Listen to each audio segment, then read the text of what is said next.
মুসা আলাইহিস সালাম একটা গাছের নিচে হেলান দিয়ে বসলেন, বসে দেখলেন দুজন মেয়ে দাঁড়িয়ে আছে দূরে, পানি নিতে পারছে না। লোকজন পানি নিয়ে যাচ্ছে, ওরা দাঁড়িয়ে আছে বেচারি। মুসা আলাইহিস সালাম গিয়ে বললেন, কি সমস্যা আপনাদের? এটা নিয়ে আপনারা আবার মেয়েদের সাথে কথা বলার চেষ্টা করেন না, ঠিক আছে? তো মাহারাম গায়রা মাহারাম মেনে চলেন। তারা বললেন যে আমাদের বাবা অনেক বৃদ্ধ মানুষ, আমরা পানি নিতে পারি না যতক্ষণ না আমাদের কম পানি নিয়ে চলে যায়। মুসা আলাইহিস সালাম তো একটু বললাম না, ফিজিক্যালি খুব স্ট্রং ছিলেন, থাকে না বডি বিল্ডার, সামনে গিয়ে কথা বলে সরো পানি নিতে দাও, তখন মানুষ একটু মূল্যায়ন করে না। তো মুসা আলাইহিস সালাম এভাবে পানি নিয়ে দিলেন এবং বাছুরদেরকে পানি পান করালেন, করিয়ে গাছের নিচে এসে বসে আছেন। বসে বসে তিনি দোয়া করছেন, এই যে দোয়াটা তিনি দোয়া করছেন, রব্বি, একটা নেক কাজ করলেন না, মানুষের উপকার করলেন, নেক কাজ করে এসে গাছের নিচে বসে দোয়া করছেন, আল্লাহ এখানে তো আমার খাবার পানি বাসস্থান কিছুই নাই, আমি কি করব?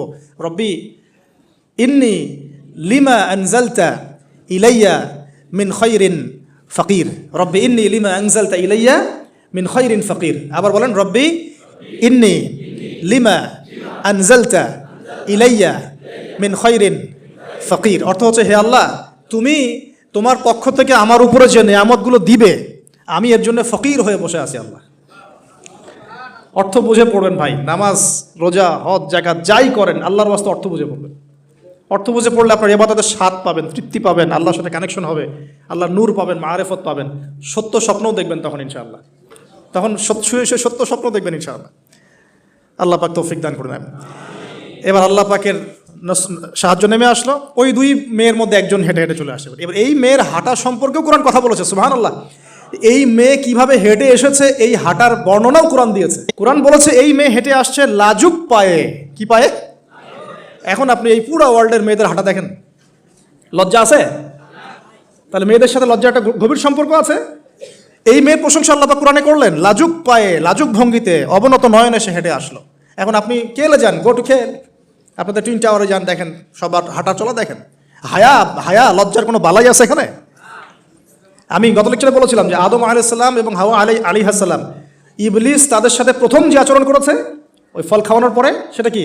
তাদের গা থেকে পোশাক খুলে পড়ে গেছে, মানে নগ্ন করে দিয়েছে আমাদের পিতামাতাকে। মহাবিশ্ব নগ্ন করে দিয়েছে কে? ইবলিস। তো এখন এই পৃথিবীতে আমরা যারা নগ্নতার চর্চা করছি, তার কার এজেন্ট আমরা বুঝতে বাকি আছে? আমার কথা কি বুঝতে পারছেন কিনা? এই কানেকশন মিলানোর চেষ্টা করেন, ডটসগুলো মিলানোর চেষ্টা করেন। সামনে যাই প্রিয় ভাই, এই মেয়ে এসে বলছে, আমার বাবা আপনাকে ডাকেন, আমার বাবা আপনাকে ডাকছেন। তিনি গেলেন, বাবা শুআয়ব আলাইহিস সালাম। তখন এক বোন ইনডাইরেক্টলি বাবাকে বোঝাচ্ছে যে বিয়ে শাদী দিলে ভালো হয়। এক বোন বলছে যে আপনি তো তাকে পুরস্কৃত করতে চাচ্ছেন, তাহলে এরকম কবিউন আমিন একজন মানুষকে সবচেয়ে ভালোভাবে পুরস্কৃত করা যায় তার যথাযোগ্য প্রতিদান দেওয়ার মধ্য দিয়ে। তো মেয়ের ইশারা বাবা বুঝেছেন, তিনি নিজের এক মেয়ের সাথে মুসা আলাইহিস সালাম বিয়ে দিলেন, সুবহানাল্লাহ। তবে শর্ত দিলেন, দেন মোহর কি? মোহর তো নাই। মোহর কি এবার? মোহর হচ্ছে 8 বছর তোমাকে আমার ফার্মে কাজ করতে হবে। এটা আগেকার একটা স্টাইল ছিল, সুন্নাহ। এটা এখন নাই যদিও, আগে এরকম ছিল যে দেনমোহর দেওয়ার জন্য এই একটা পদ্ধতি ছিল। যেমন ইয়াকুব আলাইহিস সালামের ক্ষেত্রেও এরকম 7 বছরের কথা আসছে, তিনি 7 বছর তার শ্বশুরের ফার্মে কাজ করেছেন। এটা নতুন ছিল না ওই সময়, এটা কমন ছিল। এখন যেমন আমাদের দেশে কমন 10 লাখ টাকা মোহর হবে, 10,000 টাকা দিব, বাকিটা সব বাকি, তাই না? এরকম আর কি কমন কিছু বিষয় থাকে আর কি। আস্তাগফিরুল্লাহ, মাফ করুক। বলবে বাসরাতে, বলবে আমাকে মাফ করে দাও।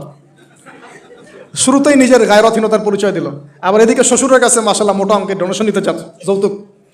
বিয়ে আমাদের ওখানে মাশাল্লাহ মানে কেনা বেচা, মেয়ে বিক্রি করতেছে আর ছেলে কিনতেছে। এবার 8 বছর পূর্ণ করা হলো, তিনি আরও 2 বছর 10 বছর পূর্ণ করলেন। এই 10 বছরে মুসা আলাইহিস সালাম নবী পরিবেশ পেলেন, অভিভাবক পেলেন, স্ত্রী পেলেন, প্রেমময়ী সন্তান ইত্যাদি সব কিছু। এবার আল্লাহ রাব্বুল আলামিন তাকে মিশরের দিকে যাওয়ার যে সময় তো এখন হয়ে গেছে, 10 বছর হয়ে গেছে, মিশরের দিকে যেতে হবে। যাওয়ার পথে স্ত্রীর প্রসব বেদনা উঠেছে। তখন মুসা আলাইহিস সালাম আগুন খুঁজছেন। আগুন কি খুঁজছেন ভাই? আগুন খুঁজতে তুর পাহাড়ের ওখানে গিয়ে দেখছেন যে আগুন গাছে জ্বলছে, সবুজ পাতার উপরে আগুন। তিনি অবাক। এই সময় আওয়াজ আসলো, বিসমিল্লাহির রহমানির রহিম, ইন্নী আনা রব্বুক ফাখলা'না আলাইক ইন্নাকা বিল ওয়াদিল মুকদ্দাসি তুয়া। মুসা, ইন্নানি আনা আল্লাহ লা ইলাহা ইল্লা আনা ফা'বুদনি ওয়া আকিমিস সালাতা লিযিকরি। মানে এখানে অনেকগুলো কথা আছে, সূরা তাহার মধ্যে আছে। আওয়াজ চতুর্দিক থেকে ভেসে আসলো। মহান আল্লাহ রব্বুল আলামিন তার শান অনুযায়ী, তার ইজ্জত অনুযায়ী তিনি যেভাবে কথা বলেন সেভাবে মুসা আলাইহিস সালামের সাথে কথা বললেন। আল্লাহু আকবার।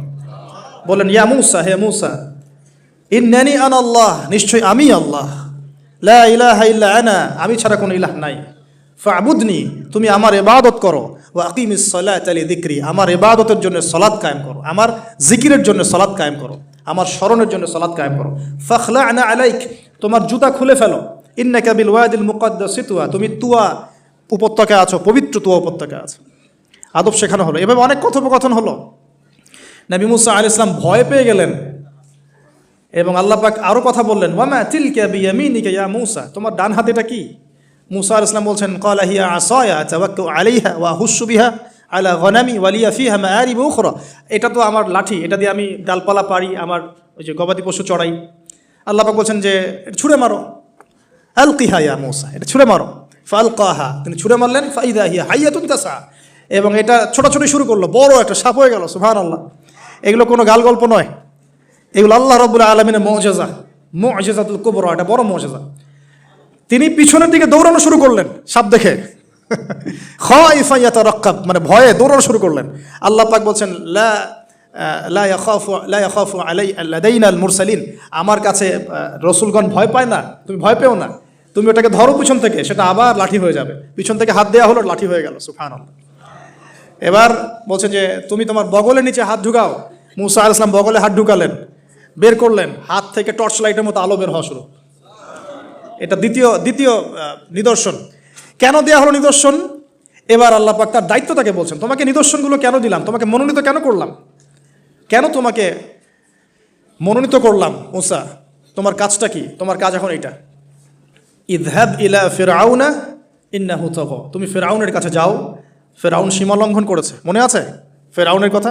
সীমা লঙ্ঘন করেছে। তখন মূসা আলাইহিস সালাম তার অপারগতা প্রকাশ করছেন এভাবে, তিনি বলছেন, আল্লাহ, আমার তো জিহ্বায় জড়তা আছে, আর আমি তো ওখানে এক ব্যক্তি, আমার খুনের অভিযোগ আমার কাঁধে, আমি এখন কিভাবে কি করবো আল্লাহ? তখন আল্লাহ রাব্বুল আলামিন বলছেন, এই দোয়াটা করো। কোন দোয়া? মূসা আলাইহিস সালাম করলেন, রব্বি ইশরাহ লি সদরি, হে আল্লাহ, আমার বক্ষ প্রশস্ত করো, ওয়াসির লি আমরি, আমার কাজকে সহজ করে দাও, ওয়াহলিল উকদাতাম মিন লিসানি, আমার জিহ্বার সমস্ত জড়তা দূর করে দাও, ইয়াফকাহু কাওলি, যাতে মানুষ আমার কথা বুঝতে পারে।